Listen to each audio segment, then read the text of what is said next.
Welcome to the Water Trough, where we can't make you drink, but we will make you think.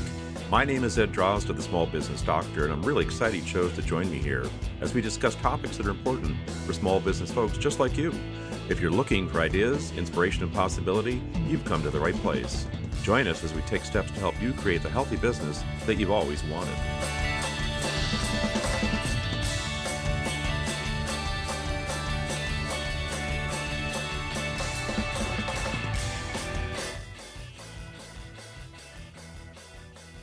Welcome to the Water Trough. This is Ed Drozd, the Small Business Doctor. I hope you all had an enjoyable long weekend, Memorial Day weekend. I hope you paid due respect to those who have given the ultimate sacrifice for us in the preservation of our freedoms in this country.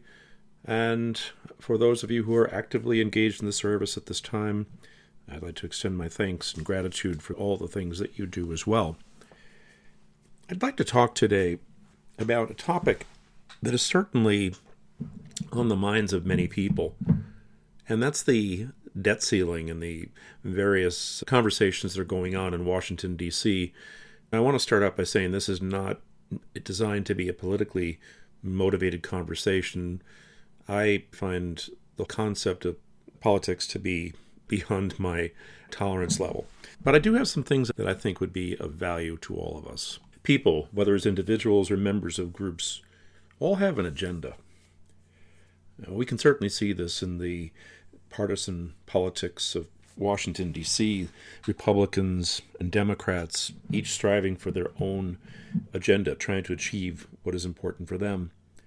But on a larger scale, it's a singular country, whether it's comprised of all these people of different groups or not, it is a singular country. And much the same in our businesses. We have individuals in the C-suite who are responsible for the vision and for the direction of our company.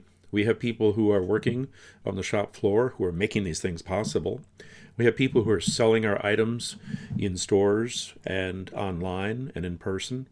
In short, we have a variety of different people, each with their own agenda, but all essentially working for the same common goal. And I think this is a place where we can really learn something from the things that are going on in Washington. We have people who are purportedly engaged for the benefit of their constituents, who are probably impacted by the desire for power as well. And we can see the destructive nature of this sort of thing because when it comes to the common good, such as preventing a failure, a collapse of our ability to pay our bills as a country, we can't see eye to eye, and we're in a position where we'd actually entertain that sort of thing happening. But the curious thing to me is that even with such major things on the horizon, we're willing to let them go until the last minute. And I think this is really the crux of what I want to talk about today. Who knows? Faced with reality, we'll get lucky in the end. And of course, that's what happens with the settlement of the debt ceiling.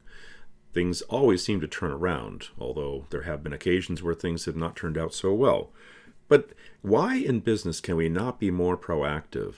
Why can we not be more attentive to the things that we know are going to have to be dealt with? Kicking the can down the road is not an effective leadership or managerial path. For those of us that choose to do things that way, we really have to do some deep soul searching and ask ourselves, what are we afraid of? Why is it such a big deal to set aside the time to deal with things in advance that we know we're going to have to face, that we know are going to require a considerable amount of effort on behalf of our team? I suppose if the answer to this were obvious, there'd be no reason for me to be sitting here chatting.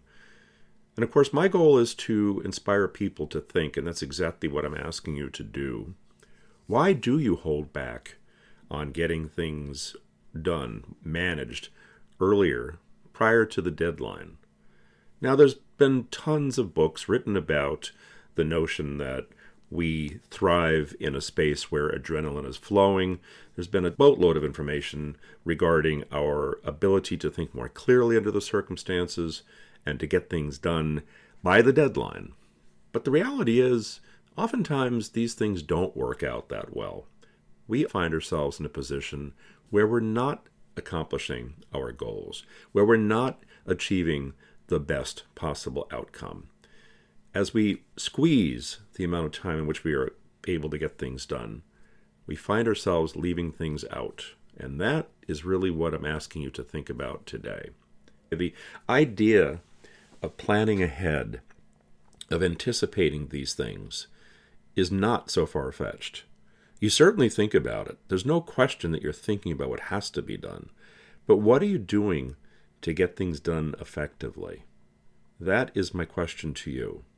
I started out with ideas in mind that there'd be a lot more to say, but quite frankly, I think this is a good stopping point. I just want to leave you with the notion, what is holding you back from being proactive? Why do you wait until the last minute to get things done that could be at least started far before the deadline arises? What are the holdbacks? What are the blockades? Is it yourself? Is it your team? Is it the communication between yourself and your team? Ask yourself these questions.